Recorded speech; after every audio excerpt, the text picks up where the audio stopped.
I just felt like it was, whoa, we're at a software show, a user conference, and man, oh man, these guys were everywhere. This is the PMP Industry Insider Podcast. Hello and welcome out to another episode of the PMP Industry Insider Podcast, where we take a look at what is changing in the pest and lawn industries, and we take you to the front lines to those that are driving those changes. As always, I'm Donnie Shelton, owner of Triangle Pest, as well as always. Lawn. As always. Well, sometimes maybe I moonlight as someone else. You just never know. But with me is the ever so observant, and I don't mean that sarcastically at all, Mr. Dan Gordon. Dan, would you like to say good afternoon? We're recording this afternoon. Introduce, I guess, yourself, our sponsors, or who you're going to be today, and then also our topic. So, Dan Gordon, PCO Bookkeepers, PCO M&A specialists. We are CFOs, bookkeepers, and brokers in the industry, pest and lawn. And our sponsors, if you're interested in marketing services, it would be Comarch by WorkWave, offering marketing services designed for pest and lawn care companies. Whether you're looking to grow or prepare your business for sale, Comarch can help. Learn more at comarch.com. For insurance specific to our industry, it would be PestSure, providing insurance products tailor-made for the pest and lawn industries. PestSure understands the risks of the business and offers coverage that fits your need. Learn more at pestsure.com. And our newest sponsor for this year, who we really have a tremendous relationship with, is Voice for Pest, which is the pest management industry leader in designing and implementing unparalleled voice solutions for PCOs of any size, coast to coast.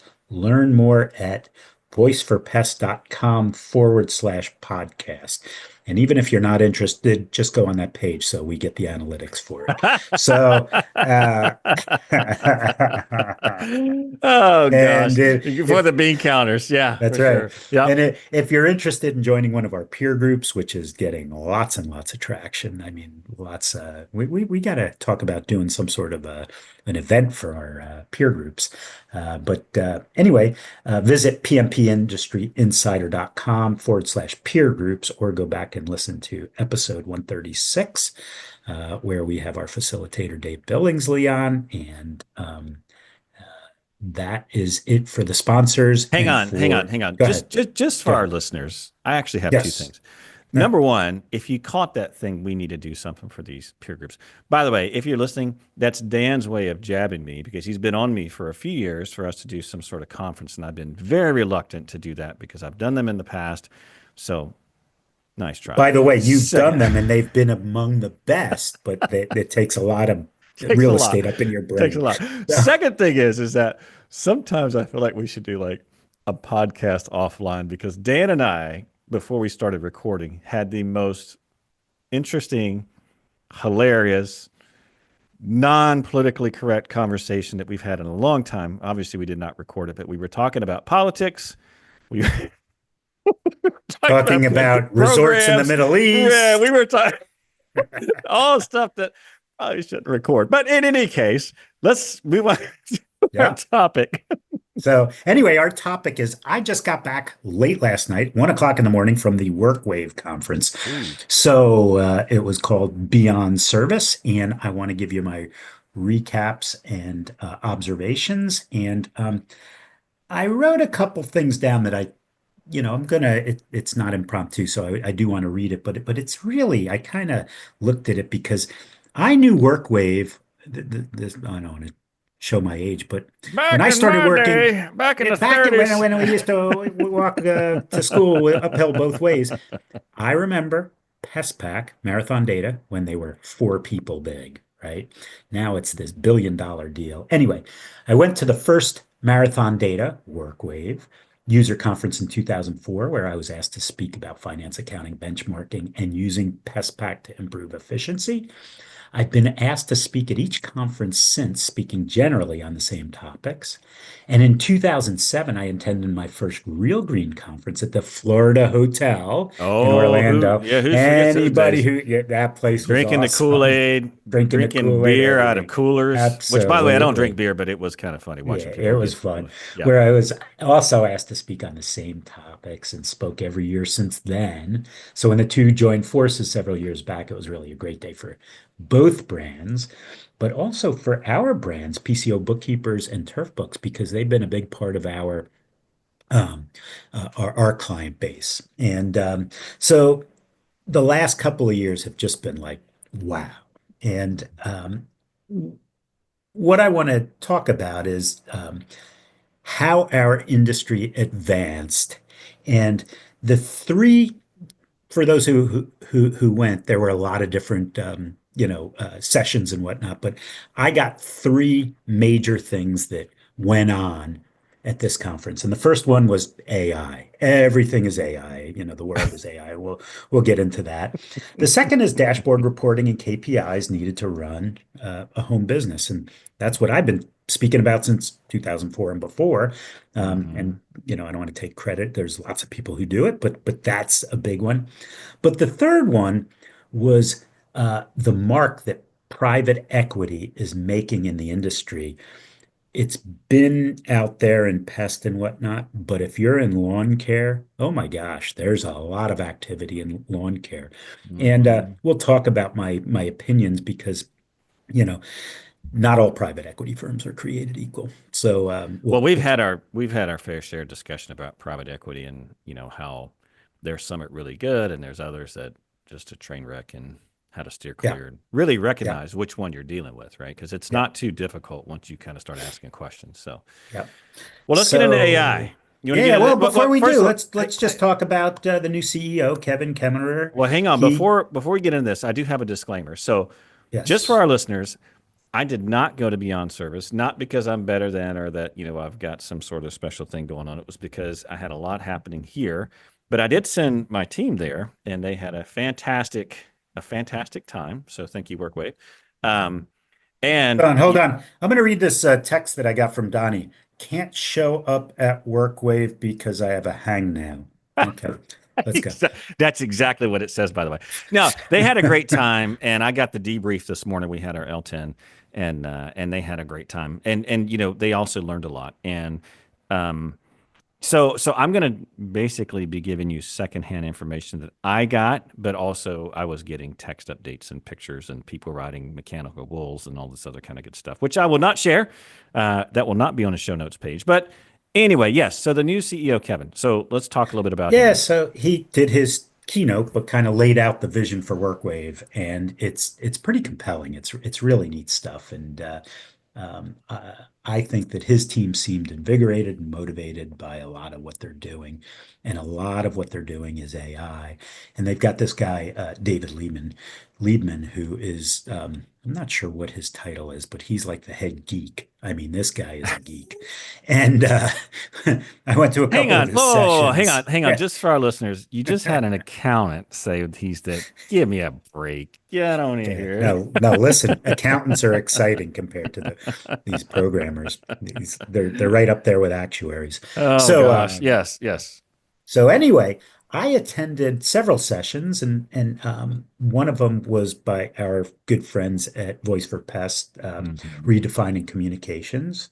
How Hmm. AI is transferring call data analysis given by our friends at Voice for Pest, and we had them on. I don't- was it in the summer or Yeah, no, it hasn't been that long. I think we had him on in yeah, the fall, maybe late summer, yeah. early fall, something like that. We had Raymond on. So yeah, I mean, a lot of that was, so we've talked about with the call centers, note taking, capturing conversations with technicians and customers, and call tracking and surveys and whatnot.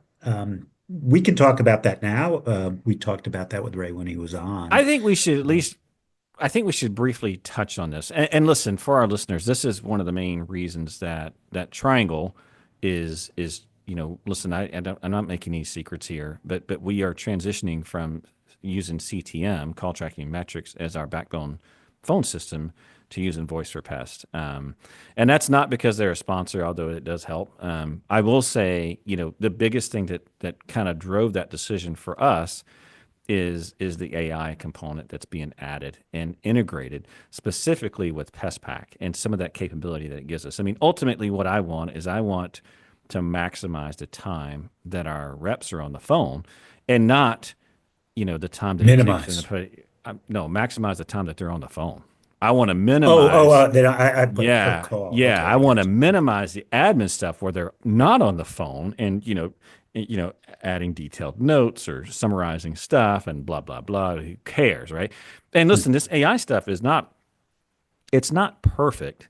I mean, stuff still has to match up, right? Phone numbers have to match to an account, and but ultimately, it's another angle, right? It's another 1 to 2% improvement.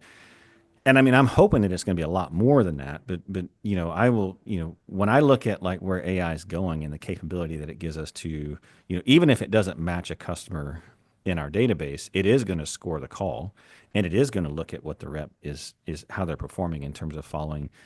I don't, we don't have very strict scripts, but we have very specific things that need to be said and questions that need to be asked. And so, just not in a sense of, I want to make sure I'm clear when I say this. It's that, I view AI as a way for us to get better, not as a way to like break people, right? And we're going to do an episode. The thing that I've been into as of late is AI agents, and what a different world. I'm not going to get into it now, but we're going to do an episode on that in a future episode where we get into what AI agents are, what it represents for our industry, because there's a major opportunity. But in any case, I think AI integrated on the call center. I think that's where we're going to see is these customer facing roles where it's going to be assisting. You're still going to need a person kind of in the back end at some point, but if you can streamline note taking, if you can streamline call scoring, if you can streamline like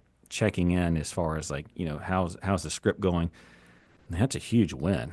I mean, it's a massive Yeah. win, and it's something that's capable and able to be done now. So, So the phone call is the hallmark of, what we do and how we, transact business. So that's being taken over by AI. The hmm next one that I went to was one of David's talks, and it was called How AI is Revolutionizing Everything. And this is kind of interesting. The data extraction. And you need to be careful because it was funny because, if I had to critique it, sometimes computer guys get so into cool things because they're cool, but are they actionable? And hmm can you really, he was talking about, well, you can find out what the best hourly revenue generator was in December. That would be December 23rd from 2 to 3 p.m. Who Okay, well, cares? what are you going to do with that? Right, Right. right, right. But that's the kind of data that you can dig down into with AI, and you're not, exporting reports to try to figure it out. You're just saying, into your AI, you're just typing it in. Hey, what was the best hour or whatever, which I thought was really, really cool. But where it is actionable is for building routes, right? For determining, you have three stops all on the same street, but you know how it always goes. Maybe they're not, they're done on different days. Well, this will just pull it right in and say, no, you do this and get them Well, I mean, there's online. a few more things here, and we actually remember this. Remember the episode we did where I pushed some data up to Chat GPT. I think it was the tool I was using, and I started asking questions about the data. It was a real time one, and I think some of it worked, some of it didn't. It's been a while since I did that one, but when you look at, listen, if I'm listening to this podcast right now, and I'm an owner or I'm a manager or whatever, and I would be thinking, how I'm going to get ready for the AI, the new frontier, right? And I will tell you, I would be investing my time in learning how to prompt. And what I mean by that is learning how to ask AI very specific questions, because it's great that you can extract data.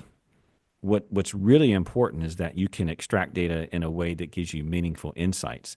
And you have to be very specific when you ask, when you prompt AI to go and look for something, because while it's pretty good at reading between the lines, it's very specific. And so I think at least for me, the thing I've taken away from this is I have to be very good about explaining what I'm looking for.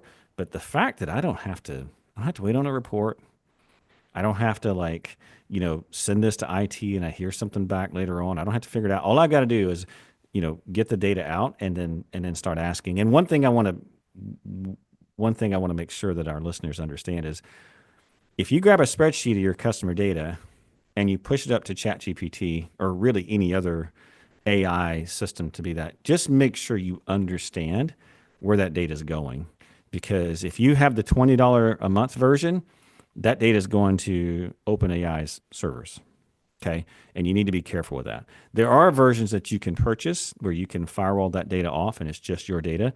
Um, and I think, who was the AI guy we brought in?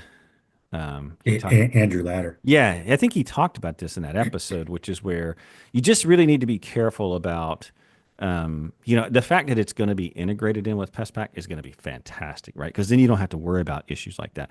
All I'm telling you is that if you start getting, frisky, so to speak, and you want to go out and, learn all this kind of stuff about your data and have AI do it, just understand where that data is going and understand the ramifications of that. Because once you push it out, now you're the one that did it. So I'll just leave it there. And what are you insinuating is going to be done with that data? Well, that's a something good question. nefarious or Well, what I do you don't. think? I mean, here's the thing. At the end of the day, if it's, once it's gone, who knows where it goes, right? I mean, and could that data be used, for other, I don't want to say nefarious, but ultimately you're the one that pushed it out, and your customers kind of depend on you to safeguard that data. Now, I'm not making you into some vigilante, and I don't want to create a mountain out of a molehill. I'm just saying be aware of it. That's all. So, So one of the things that he was talking about is the next one, the next uh,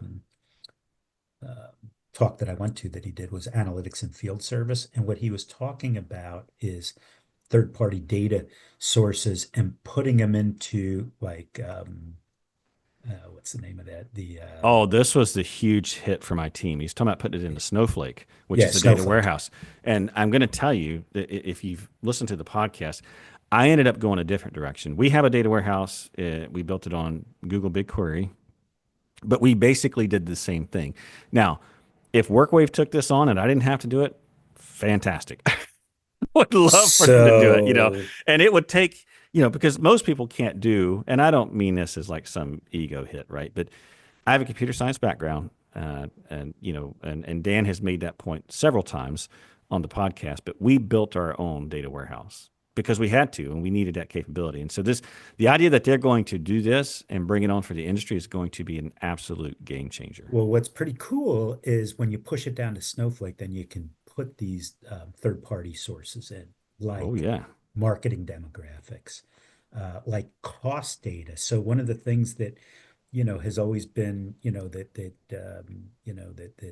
WorkWave, oh yeah, we want to help you with your margins and everything. Well, you can't help me with my margins because you when you only don't see know the the revenue expense, yeah, you don't see portion, the expense. right? So, but they don't want to be a general ed. They don't want to be a QuickBooks. QuickBooks is, that's not what they want to do. But if they can pull QuickBooks data into Snowflake, payroll data Let into me Snowflake, now all of a sudden you can create some amazing things. And I talked to Kevin. I had a private one-on-one with him. And we're looking at some pretty cool things that PCO Bookkeepers is going to do with them. Why are you laughing? I'm not gonna say it because it's terrible. So Well, let's see. just Let's the see way how you it said goes. it. Yeah, yeah, No, yeah. I listen. If they get it to Snowflake, fantastic, right? Because there's a ton of tools that integrate in with Snowflake. I think they're going to roll their own, or they're going to have another where you can actually view the data. But this whole idea that you can run a full data warehouse through their software, it's going to be a game changer for a lot of businesses. And for that very reason, right? You can pull in cost data, you can pull in marketing data, you can pull in people data, right? From your payroll. It's going to give you a lot of insights that right now that is, for the best part being done in spreadsheets. And I'd love to tell you that we're all sophisticated, but the way it works at Triangle is that all that data goes to a data warehouse, and then we have connected Google Sheets, and so we're still using spreadsheets to to get But who's insight. so here? One of the best comments I heard was one of our clients was in one of these meetings, and David was doing his thing, and he was getting all animated, and he goes, "Who here uses their SQL, whatever?" And nobody raised their hand, and he Right. goes, "That's what I pay you guys to do. I don't know how to Right. do that." Yeah. Well, I So mean there's a technical aspect to this, right? So yeah, and I think if they can get it into Snowflake, if they get a front end on it, really what needs to happen is there needs to be a service layer. When I say there needs to be a service layer, there needs to be, someone there that can kind of take and say, listen, in our industry, here's some insights, and let's build you some reports. Let's build you some, or maybe they make like a standardized, which I am not even going to say that because I mean, my gosh, you know this, Dan. We'll go to a peer group and talk about one metric. There'll be 10 people there and 9 different ways that it gets calculated. You know what I mean? And right, so that's just, retention, oh, yeah, right? exactly. Well, we take a Yeah. snapshot at the beginning of the month. Well, we don't do it that way. And so ultimately, I think that would be a challenge. But I think having that service layer there where someone says, this is what I want to see in my report, and then them being able to build it. I think that would be fantastic. I don't think they mentioned having a service layer. I think for them, it's the No, software and the capability. it's all about the software. They don't want to be in the advisory business. But Hank, But one thing yeah, I just thought about though is that you don't even need to, right? You could just have AI build it. I mean, legitimately, you could have AI build it. A lot of the things that we have built, I mean, AI built the back end of it. So, was it when that whole DeepSeek thing happened a couple weeks ago? Jon Stewart from The Daily Show said, "Oh, look, AI is replacing AI." which, by the way, that DeepSeek thing was an entire farce, right? They found out that they were still spending billions of dollars, and they didn't Yeah, have some like it was hilarious. Like it's anyway. the stock market's so fickle, but that's a whole different Yeah, topic. that's a whole different thing. But the Okay. the the next area was dashboard reporting, and I got to do a couple of sessions that were all standing room only, and it wasn't because of me; it was because of the people on my panel. But Uh I huh. have to say a special thanks to Paula Alves, who is the director of product marketing. She put that together. She's my person there who she's always, we're always brainstorming on different seminars and whatnot. But we did, one, the first session that I did was with Allie Allen from NPMA. She's terrific. And Mm, she was talking, she used the NPMA surveys, and I used our cost study and William Blair report that, we've talked about ad nauseum, so we don't need to on this episode. But the NPMA surveys were pretty cool. A lot of the research that she had was pretty terrific on like consumer behavior, opinions of, participants in the industry. How do you think that the business is going to be or the industry is going to look next year? What are your biggest fears? Is it, always it's finding good help, right? Which was pretty cool. So I thought that talk that we did was really good and very, very engaging. I mean, there were a lot of people in there asking some great questions, and Allie did a terrific job in that one. And the next one that I did was one called Mastering Metrics, and mm, I that they my panel was terrific. It was Dave Bradford, who we've had on, CEO of Certus. He's a total numbers guy, and he's really very good. The next one was Mickey Thomas. She's a SVP of customer care at Arrow mhm, Exterminators in Atlanta. And then there was a guy named Nathan Colby. I had never met him before. He's a chief operating officer for a lawn care company called Colonial Lawn in the Tri-Cities in Washington. And it was really interesting. It was, Dave and I are kind of on the same because we're finance, we're operations and not whatnot. Mickey was terrific because there's a lot of metrics that they measure in their administrative support roles that I just never thought of. But you know, we had the normal KPIs, growth and recurring to non-recurring and EBITDA and all of that. But the different ways that these guys measure, client satisfaction, retention of customers, retention of employees. Mickey had a lot to say about that, and it was pretty cool.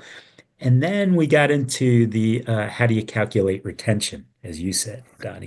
And I only imagine that's where that one went. that was a rabbit hole. People are Yeah, just yeah. crazy, and that's the funny thing, and so, when WorkWave wants to calculate retention, they go out to their customers. Okay, what would you like to see? Mhm. And everybody has a different answer, so it's I get that, right?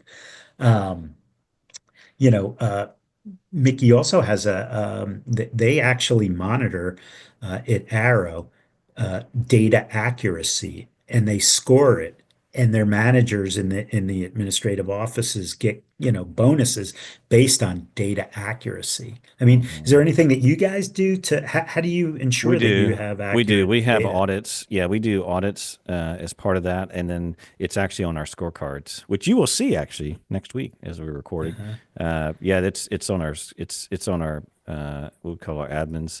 It's on their scorecard, and look, it's really manual, right? I mean, I would love to turn that over to AI, but we're not quite there yet on that front. But we do absolutely measure it, and I'm using my air quotes here, and we score it. However, it's not as it's not as objective as you would see like a route completion report, right? It's there's a little bit of you know discretion in there depending on who's Yeah. grading. So So according to Mickey, they have a couple of IT people that have these scripts that pull out, you know, uh, accuracy KPIs, and they're able to do that. By the way, when you said I'll be able to see that next week, this is we have a peer group next week. So Donnie is not just Donnie is a customer of our peer groups as well as a a customer, yes, he what, yes, what, yes. what was that guy? Yeah, The yeah. guy with the I'm not razor. only I like the yeah. company so much I bought it. No, no, no. It's the hair replacement guy. Remember that? He says, I'm not only the owner, but I'm also a client." Oh my gosh, who was that guy?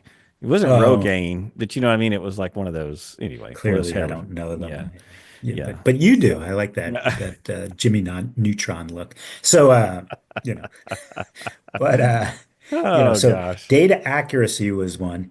The other one, which we'll bring it back out, Dave Bradford talked about it on our podcast, and seemed to get a lot of traction in that Oh, room, was revenue the per block. revenue per square mile and Yeah. how it's calculated. That one is truly, that one's really, really neat.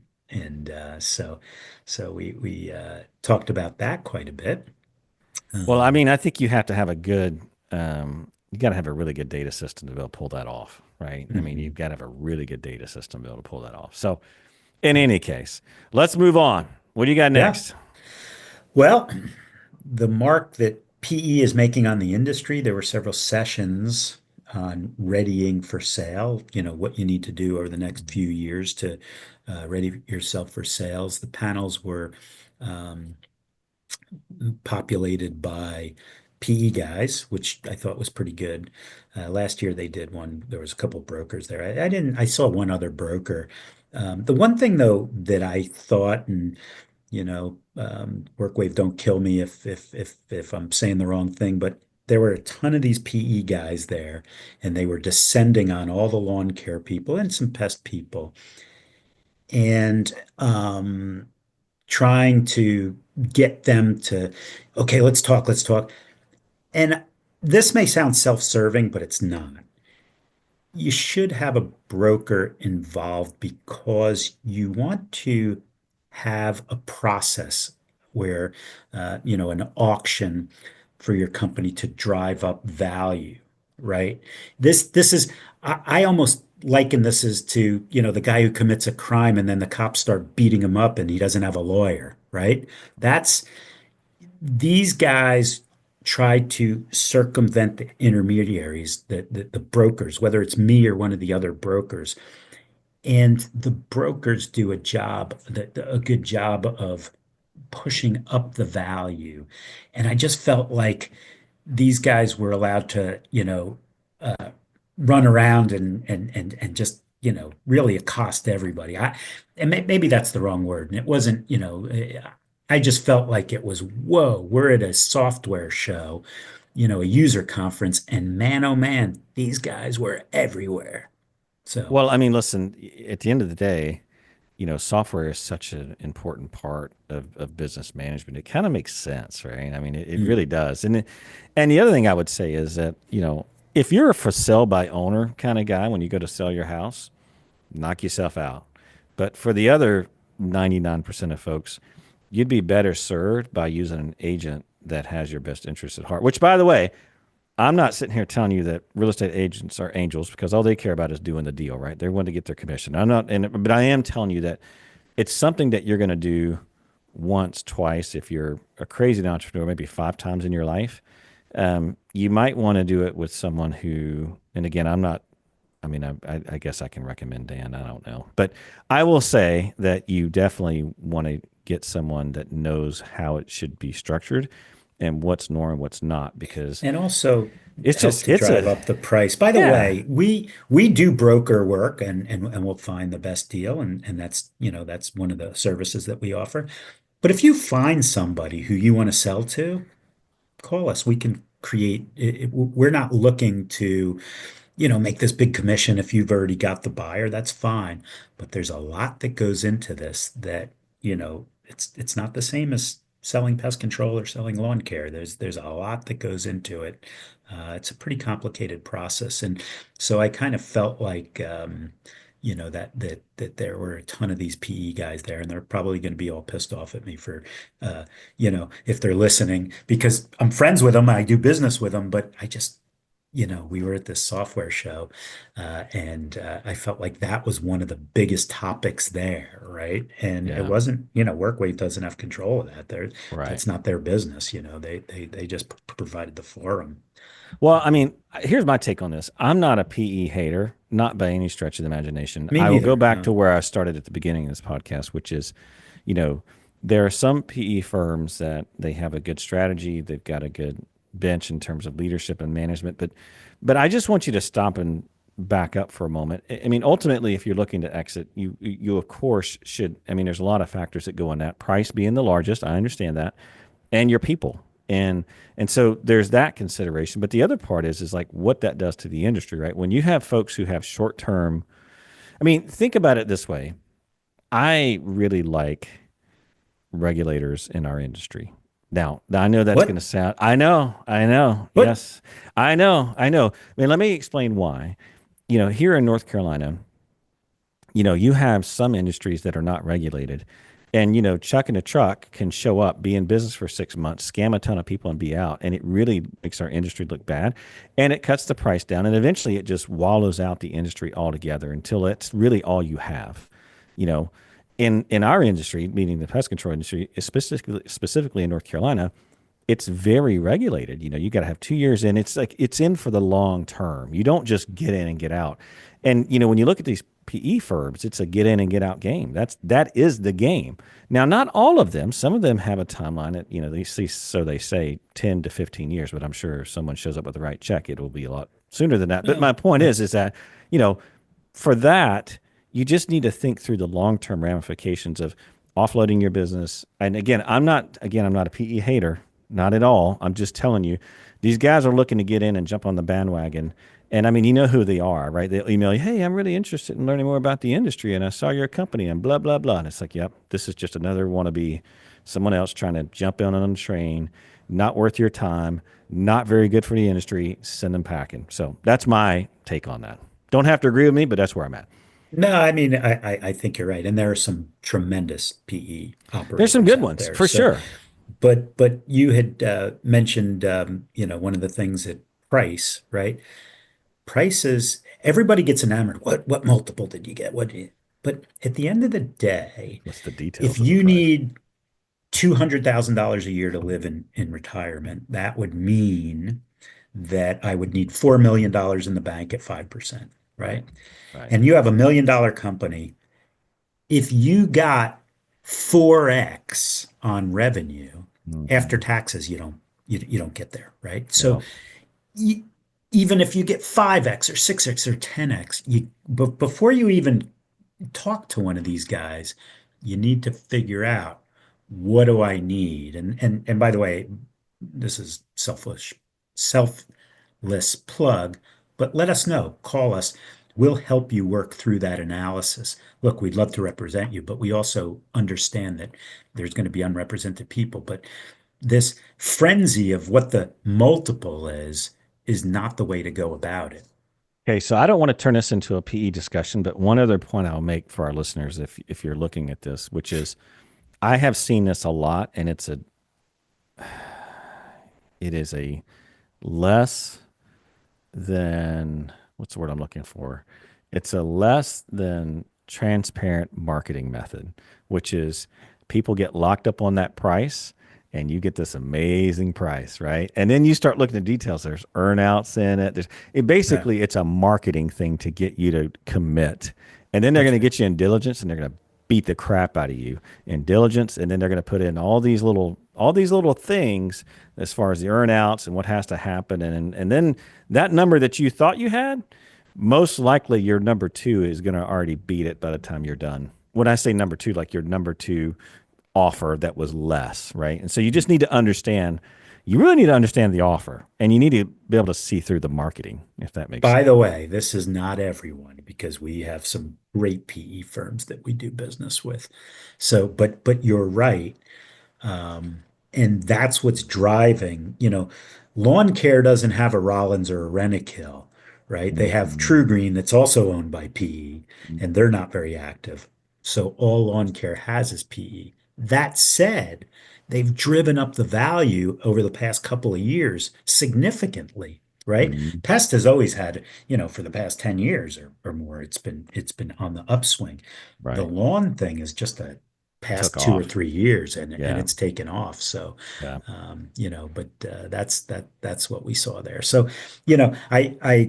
those three things: the AI, the KPIs, and the PEs. How's that for a bunch of acronyms, right?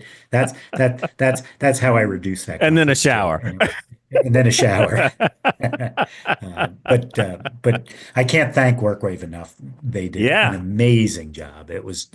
We had a rodeo that we went to, and Yes. I Yes. saw Bill Hoffman from New Jersey. Shout out to Bill.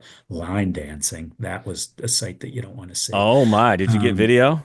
No, I should have. I would have put it up on the PMP Insider. Well, I got a lot of video from our staff, like I said, riding the mechanical bull, riding the statues of bulls. I don't know what that says, but I know they had a good time, and they came back with some great ideas, and they were super excited.